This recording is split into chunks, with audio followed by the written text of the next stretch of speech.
Growing up, I was just your average boy. I had a massive love for gaming, but I obviously didn't have a massive library of games. Basically, I could either play Wii Sports or GameCube games, as I have two sisters who are about 10 years older than me, and they got the console around the time it came out. This led me to forming a huge amount of love for the GameCube, and it's probably still my favorite console today. I remember my sisters Sam and Rachel playing a game that just made my jaw drop.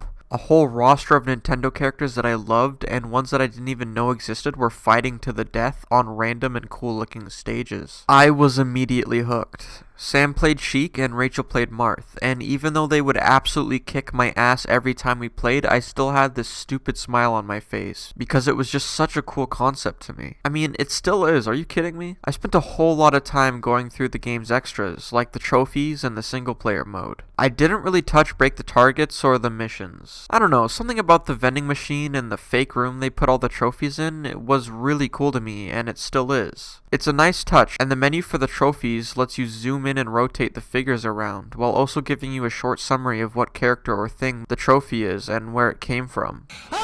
Koopas! The single player mode is a lot of fun too. It takes you through some different Nintendo franchise levels like Mario and Zelda. It's pretty cool. You even get to fight Shadow Link in the Zelda level. I'm surprised not many people talk about this. Anyways, that's enough of my personal history with the game. Let's get to the real stuff. But before that, hey, do you like video games? Why, yes I do, Mr. Pumperum. And would you like to know about games you might not have heard before, but just might interest you? Yes, of course, Pumperum, sir. Well, do I have the YouTube channel for you. Head on down to the subscribe button and your gaming needs will be satisfied. That's right, a full money back guarantee if you don't love my videos. Subscribing to the Pump Rum channel signs you to our terms and service agreement. These terms include but are not limited to full ownership of your soul, the right to your firstborn child. You must hand over all of your money right now. With that out of the way, let's get back to the video. So, the thing I think a lot of you are here for is the competitive scene of Melee, the real heart and soul of the game's player base. Way back before computers could talk to you and gain sentience, the internet was a relatively small place. There weren't guides on how to tech and wave dash, and in this time, a man, a legend, known as Mewtwo discovered many important and vital aspects of Melee, such as weight, falling speed, attack knockback, priority, and game physics. He is generally considered to be the best overall Smash Bros. Player, as his technical understanding of the games just let him go absolutely nuts. Mewtwo is one of the 5 Melee gods, an elite group of competitive Melee players who are essentially cemented as being the best Melee players of history.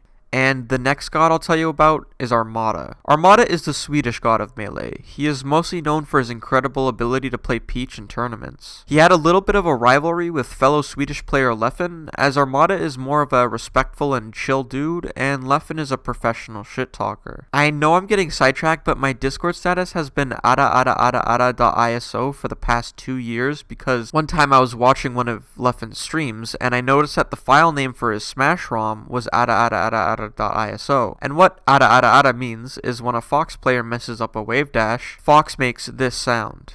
So Leffen was essentially shit-talking his Melee file. God, what a legend. Also, real quick, I just wanted to clarify for anyone who doesn't know that much about Melee, I'm not just hyping these players up for the video by calling them the 5 gods. That is literally what the entirety of the Smash Melee competitive scene has named them. Anyways, the next god, and perhaps the most well-known, is Mango. He is known for being sometimes disrespectful to other players, as well as his insane skills at Fox and Falco. Mango even has an alter ego of sorts. He would play Mario, a notoriously low/mid tier character, and he went by the name of Scorpion Master. The 4th god is PPMD, also known as Dr. PP. He was at one point considered as one of the best, if not the best Falco player in the world in terms of technical strategy. And finally, last but not least, Hungrybox, the 5th and final god of Melee. I'm pretty sure the 5 gods used to only be 4, as the Smash competitive community didn't really seem too eager to accept Hungrybox as one of their gods. He notoriously mained Jigglypuff, and nearly single-handedly moved her up to the S tier on more than one occasion. The reason people didn't like him is because he played Puff, as she is a very defensive character that drags out fights for a long time, and a lot of people ridiculed Hungrybox, calling his playstyle boring and cowardly. Eventually, though, after years and years of being told he wasn't good enough, he finally showed the world that he's worthy of his god status by beating Mango at a tournament.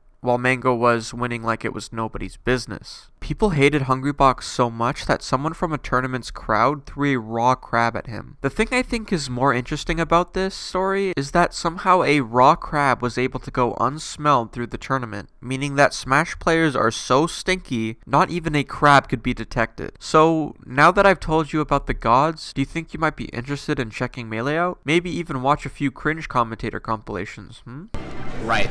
And you were just saying earlier how it's not real life, you don't have to pay taxes in this game. You can maybe pilfer a coin or two, though. Yeah, but... And that's one of the more realistic things, the kind of crime element. You know, the whole Ferguson situation, I don't want to get into it, but you know what understand what I'm saying. We see Luigi here. He's kind of a terrorist. I hope you found this video interesting. And as a special treat for anyone who has Slippy, leave your Connect code in the comments as well as the specific date and time you'd like to play against me. My code is PUMP744. If you beat me, I'll pin your comment and you can edit it to be whatever you want, within reason. Anyways, the competitive scene, the characters, the razor tight controls and mechanics, and the sheer amount of extra content makes Melee go down in my eyes as one of the greatest video games of all time. If you ask me, that's the magic of Melee. Thank you for watching, and as always, have a good day. They added Wolf to Melee, did you guys know that?